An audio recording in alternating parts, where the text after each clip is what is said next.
മോനെ മോനെന്താണ് മാളുവിന്റെ പരീക്ഷ ഫീസ് കൊടുക്കാൻ? ഞാൻ എന്തിനാണ് അവളെ പരീക്ഷ ഫീസ് കൊടുക്കുന്നത്? മോനെ കല്യാണം കഴിഞ്ഞതിന് ശേഷം നമ്മ അവളെ പഠിപ്പിക്കാന്നല്ല പറഞ്ഞത്. അപ്പൊ നമ്മളെ ഫീസ് കൊടുക്കേണ്ടത്.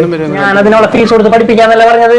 പഠിക്കാൻ പോകണമെന്നുണ്ടെങ്കിൽ പൊക്കോളാനാണ് ഞാൻ പറഞ്ഞത്. അവള് പഠിക്കാൻ പോകട്ടെ, പക്ഷെ ഫീസ് ഞാൻ കൊടുക്കൂല, അവളുടെ വീട്ടുകാർ കൊടുക്കണം. എന്നാലും അതല്ല മോനെ അതിന്റെ ശരി. അമ്മന്ന് പോയൊന്ന് അവളോട് പറയേണ്ട കാര്യങ്ങളെ ഞാൻ പറഞ്ഞിട്ടുണ്ട്. അവളുടെ അച്ഛൻ കൊടുത്തോളും ഫീസ്.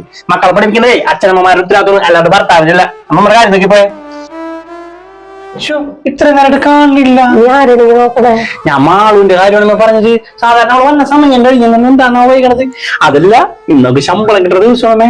പിന്നില്ലേ എന്റെ കൂട്ടുകാരൻ കണ്ണനില്ലേ, കണ്ണന്റെ ഭാര്യയും ഇവള് വർക്ക് ചെയ്യുന്ന കമ്പനിയിലാണ് വർക്ക് ചെയ്യണത്. അവക്ക് 30,000 രൂപ ശമ്പളം ഉണ്ട്.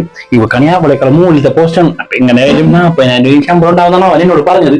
ഇന്ന് ആദ്യമായിട്ട് ശമ്പളം കിട്ടണല്ലേ, ഇന്ന് അവളുടെ ആദ്യത്തെ ശമ്പളം എന്റെ കൈ കൊണ്ട് മേടിക്കണം. ഇതല്ലൊരു ഭാഗ്യമാണല്ലോ അങ്ങനെയൊക്കെ. എന്താണ് വൈകിക്കുന്നത്? ആദ്യം വന്നിട്ടല്ല. നീ എന്താണ് മോള് വരാൻ വൈകിയത്? എവിടെ പോയേക്കിരുന്നു? ഞാൻ എന്റെ വീട്ടിൽ പോയി, അതാണ് വരാൻ വൈകിയ. വീട്ടിൽ എന്തിനു പോയതാണ്? ഇന്ന് എനിക്ക് ആദ്യമായിട്ട് ശമ്പളം കിട്ടിയതല്ലേ, അപ്പൊ അത് അച്ഛന്റെ അമ്മയുടെ കൈ കൊടുക്കാലോന്ന് വെച്ചോണ്ട് പോയതാണ്. നീ എന്ത് പണിയാണ് കാണിച്ചത്? നിന്റെ ആദ്യത്തെ ശമ്പളം നിന്റെ വീട്ടുകാരാണ് കൊണ്ട് കൊടുക്കേണ്ടത്. അത് എന്റെ കയ്യിലല്ലേ തരുന്നത്. ഞാൻ നിന്റെ ഭർത്താവല്ലേ? ഞാൻ എന്തോരം ആഗ്രഹിച്ച് നിൽക്കിരുന്ന നിന്റെ ശമ്പളം ആദ്യത്തെ കൈയോട് മേടിക്കാനായിട്ട് അവള് വീട്ടിൽ കൊണ്ട് കൊടുത്താക്കണം. അമ്മ കേട്ടാ അവള് പറഞ്ഞത്? അതുകൊണ്ടാ ഏട്ടാ എന്തിനാണ് എന്റെ ശമ്പളം ആഗ്രഹിക്കുന്നത്? എന്നെ പഠിപ്പിച്ചത് എന്റെ അച്ഛനും അമ്മയാണ്. അതുകൊണ്ട് തന്നെയാണ് ഞാൻ എന്റെ ആദ്യത്തെ ശമ്പളം കിട്ടിയത് അച്ഛന്റെ അമ്മയുടെ കൈ കൊണ്ട് കൊടുത്തത്. ഏട്ടാനോട് ഞാൻ പരീക്ഷ ഫീസ് അടക്കണ കാര്യം പറഞ്ഞപ്പോ എന്തിട്ടാണ് പറഞ്ഞത്? നീ നിന്റെ അച്ഛനോട് പറയാനല്ലേ പറഞ്ഞത്? അച്ഛന്റെ ഉത്തരവാദിത്തമാണ് മക്കളെ പഠിപ്പിക്കേണ്ടതെന്ന്. അതേപോലെ തന്നെ എന്റെ അച്ഛനാണ് എന്നെ പഠിപ്പിച്ചത്. അപ്പൊ പിന്നെ എന്റെ ശമ്പളം അവർക്കുള്ളതാണ്.